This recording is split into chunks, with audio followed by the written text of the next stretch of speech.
change the world. On we go. Hello, bookish friends of the internet. Welcome or welcome back to Coffee Over Apples. My name is Steph. It was recently my birthday and I turned 32 this year. That does not mean that I have 32 books, but I've definitely done some book shopping as if it were 32 books because this is probably the chunkiest book haul that I have ever done. Chunky. Like, these books are thick. These books are bricks. These books could break my toe if they fall on my foot. Thankfully, I am sitting down. I'm going to start off with the thickest things on my bookshelf right now. And I didn't even know that these were coming. My brother so kindly sent these to me. At first I was like, wait, what? Because I had seen him like the day before the first book arrived or something like that. And he goes, hey, what manga are you reading? And I was like, still reading the same series because I'm behind on all of them and I tend to like read from the library or wherever the case may be. Like, my personal manga collection is looking a little crusty and dusty. But just some like rom-coms and funny things here and there. And he's like, you like action, right? And I was like, I love action. And he goes, have you read Berserk? And I was like, that is scary to me. I'm very excited to read it though, because this is one of those few dark horror series manga that I actually see myself getting into. Like, Dark Horse is one of my favorite publishers. Most of my favorite manga has been from Dark Horse. And he was like, you gotta read it. And I was like, I know, one day I'll get to it. Once I have a reason to read it, I definitely will. He made sure that I had a reason to pick it up in 2024, all right? Here we go. Oh my God. I can't even pick it up. It's heavy. Book 1. Is it upside down? No, this is the way it goes. He got me the hardback editions of Berserk, okay? Look at how beautiful this cover is. What the fuck? It's massive. I love it. Okay, but not only did he get me the first one, he sent me the second one. I'm gonna break my thumb in a second. He also sent me the third one. And then he even sent me the fourth one. So, oh my God. Okay, here, I'm just gonna hold this one. They're beautiful. And here's the thing. I was like, wait, is this the whole series? Did you just send me the entire series of Berserk? And the way that he laughed and the way that my partner who has read the series laughed, because they were like, no. This series went on for 30 years until the creator died. And it's 30 years of content because man's made a chapter every month for 30 years. I mean, I guess he would like occasionally or something take hiatuses and be like, I'm gonna go do this thing now, but I'll be back. And he just consistently came back and never stopped. All right. So yeah. And to the point where I was like, all right, how far does this go? And then my partner picked up the fourth book and was like, don't peek, flip through the back of it. And he goes, by the time you finish this volume, mans will not even have gotten this armor yet. Okay. So apparently this is the year where I read Berserk. Didn't see that coming. I am so excited. I cannot thank my brother enough. I love my brother to pieces, but I definitely wasn't expecting this as a birthday present. This same beautiful back page was on all of them, but when I took them out of the plastic, this paper comes off because it's got this like leather bound, right? Okay, let's at least open up to the first page and see if maybe I can at least show you some of the art in here. Okay, it's a horror, so I'm expecting it to be gory. Yeah. Can't show you that. Let's keep going. Can I show you that? Nope, can't show you that. Can I show you this? Nope, can't show you that. Can't show you that either. All right, I give up. I just can't show you. I can't show you any of that.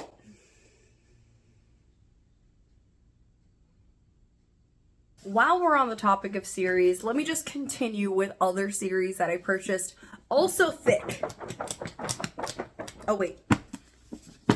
Double flop.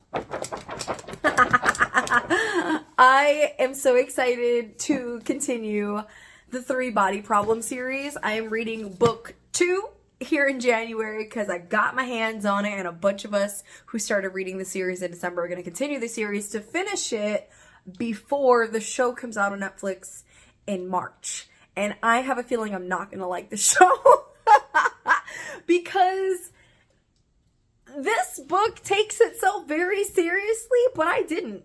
I thought that this was hilarious. It is hard sci-fi, but it's also just like so ridiculous.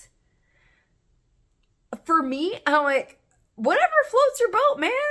But yeah, I got The Dark Forest and Death's End. There's supposed to be a 4th one that someone in the Discord said was written by another author, supposedly, and it's fanfic, and Sijin Liu was like, yeah, sure, why not publish it? So there's a 4th book. I don't know if I'm going to read it. Who knows? We'll see what happens when I get there. I don't even know how I'm going to make it through this one. First one was just a blast, but it also made my brain hurt, and I loved it. So I'm expecting my brain to hurt, and that is perfectly fine. But this series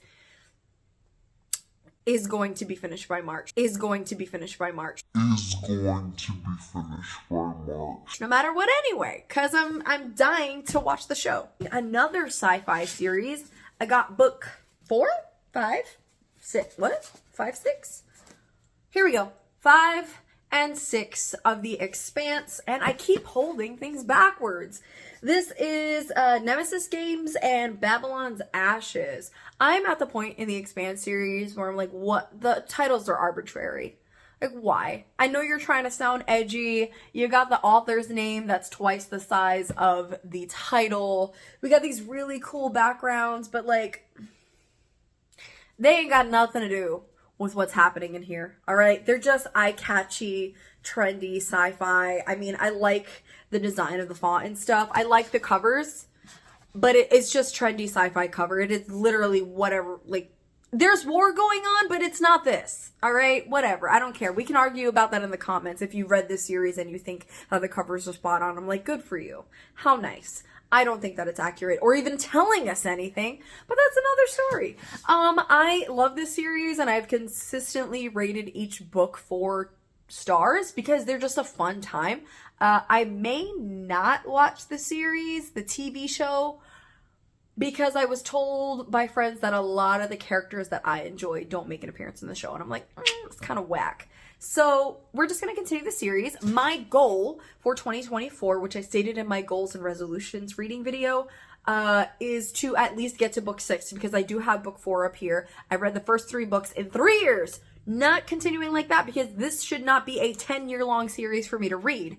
So we're reading 4, 5, and 6 in 2024. That is the plan. So far, I'm doing really good with my reading goal. I'm reading consistently, a book a week. A lot of fun. And it's super flop. I'm just all the floppy sci-fi series for me. Please and thank you. Totally not a book that anyone was expecting me to get. And I'm just going to throw this in here for funsies. Mork Borg. So Mork Borg is a book. Look at how stunning this book is. All right. I saw this book at PAX Unplugged, which was the board game convention that me and my partner and a group of our nerd friends went to in the beginning of December in Philadelphia, and fell in love with this when I picked it up because the art is stunning. This is okay. This is not a novel. All right. Mork Borg is a 5e game, and these are modules. So think D&D, kinda, sorta.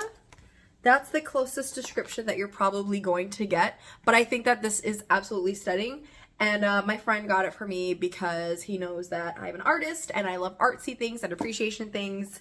I accidentally insulted the writer of Mork Borg when we went to the convention because the writer and the artist were there, and I was told that the artist was there signing things if you bought things. So I went up to the table and I was like, hey, where's the artist for Mork Borg? And they were like, over there. Do you want to talk to me? And I was like, who are you? And he goes, I'm the writer. I was like, what's your name? And he literally points to the cover of the book. And I was like, oh, nice to meet you. I have no questions for you. I need to go talk to the artist. And I did. And he's a graphic designer. He was really nice. He's also a teacher, art teacher. So we had a lot to talk about. And it was really nice. Oh my God, look at how beautiful. Look at how beautiful. Obsessed. So even if I don't get around to the modules that are in here pretty soon, because D&D and all those related things is still fairly new to me from 2023. So I have a wonderful group of friends and partner and brother who are interested in this and doing these things and whatnot. So it's freaking beautiful.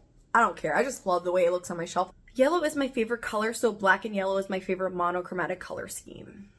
So this is like, has Steph written all over it. What else should I talk about? Okay, I'm going to talk about this one. This was totally a cover buy. I learned that cover buys are not things that I should do. It doesn't work out for me, right? So what happened was I saw this book every time I would go into the bookstore for like the past 4 months or 3 months, since like October, I think. And I'd walk by it and I'd say, what? This cover is beautiful. It's perfectly creepy because there's a third hand that shouldn't be there. It's a gouache. I'm pretty sure it's gouache painting. It looks like gouache. If it's not gouache, whatever. It's still a painting. I am a sucker for not only a beautiful cover, but a beautiful painting. Okay. So this cover, it sets my heart afire. And I let it simmer for 4 months and was like, if by 4 months it's not simmering anymore, the flame has been extinguished, I will not buy it. And my birthday came and here we are. So now it's mine. As far as what it's about, all I know is middle-aged woman who may be going through menopause, but she doesn't know if she's losing her mind or if she's being haunted. I'm so here for it. Other people that I know have said that it's really good, and I'm excited. I wasn't really hearing anything about it on the internet for a long time, and then someone that I know said that it's good, and I was like, yes, a friend. I'll take it. But yes, so when I eventually make like a 5-star predictions video, this will probably be on there. The Mountain and the Sea, because I wanted to do the buy one get one 50% off, and so this is what I did with it. What else did I get for this? Yeah, this is a sci-fi book about octopi,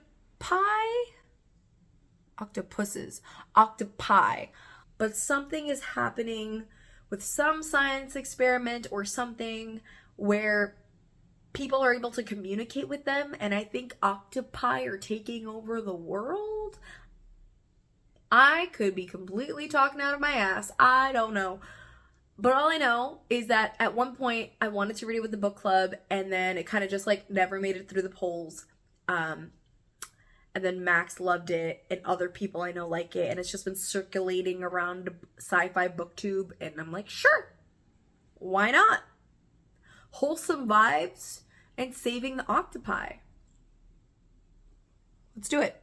The other book that I got with my 50% discount, Legends and Lattes. I hate this sticker. I gotta take the sticker off.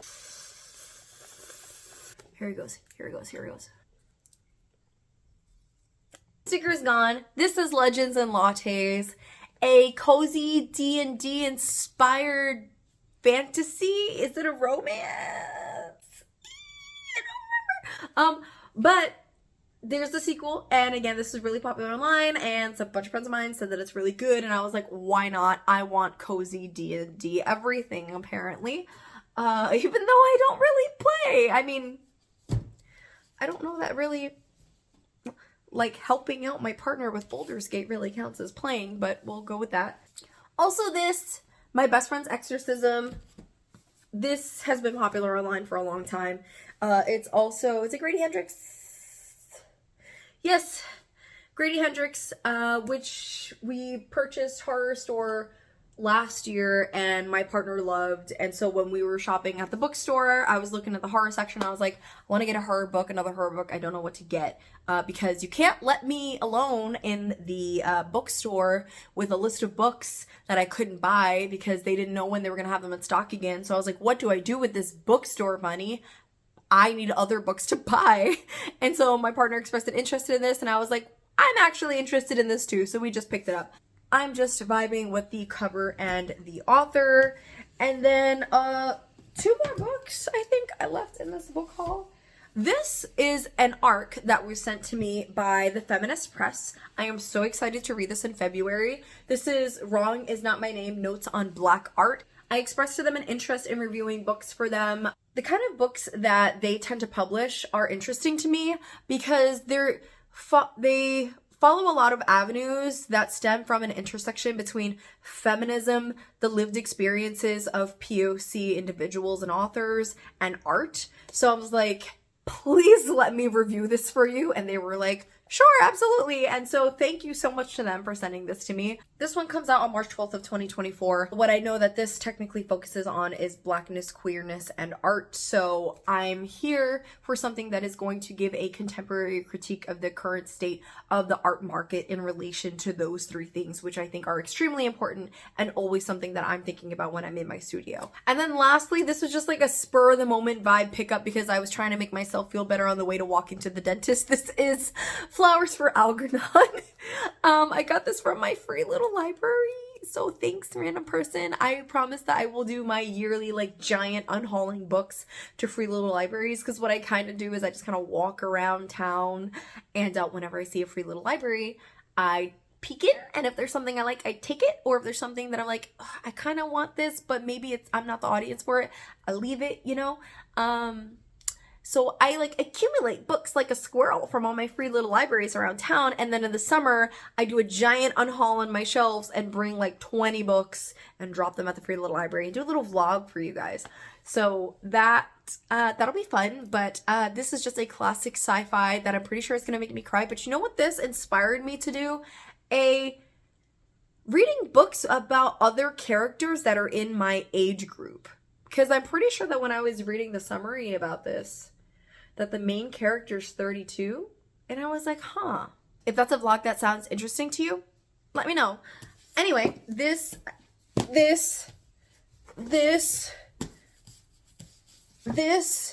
my god, I'm not even gonna try to hold this up. I post videos whenever I feel like it. Thanks for watching. Bye. On we go.